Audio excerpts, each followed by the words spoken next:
વિઘ્નહર્તા દાતા એટલે કે ડુંડાળા દેવ, શિવના પુત્ર, દેવોના દેવ મહાદેવના પુત્રનો જ્યારે ગણેશ ઉત્સવ ચાલી રહ્યો હોય, હાલ અત્યારે ઠેર ઠેર શ્રીજીની ભવ્યાતિ ભવ્ય રીતે પૂજા ભક્તિ અર્ચના કરવામાં આવી રહી છે. ગણેશ ઉત્સવ અંતર્ગત અલગ અલગ જગ્યા પર શ્રીજીની સ્થાપના કરવામાં આવી છે. વડોદરા શહેર વોર્ડ નંબર 16 શોમા તળાવ વિસ્તાર આસી મોરચાના ઉપપ્રમુખ કેવિનભાઈ સોલંકીના ઘરે શ્રીજી એટલે કે ડુંડાળા દેવ મહાદેવનું જે શિવલિંગ હોય તેના પર પાણી ધરાવી રહ્યા છે, પાણી અર્પણ કરી રહ્યા છે તેવી મૂર્તિ સ્થાપના કરવામાં આવી છે. શ્રીજીની આ મૂર્તિ મનમોહક મૂર્તિ નજરે આવી છે.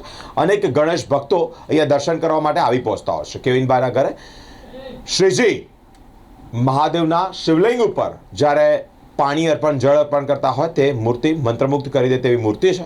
અનેક ગણેશ ભક્તો અહીંયા દર્શન કરી પૂજાનો અને આરતીનો પણ લાહો લઈ રહ્યા છે. આવો નિહાળીએ.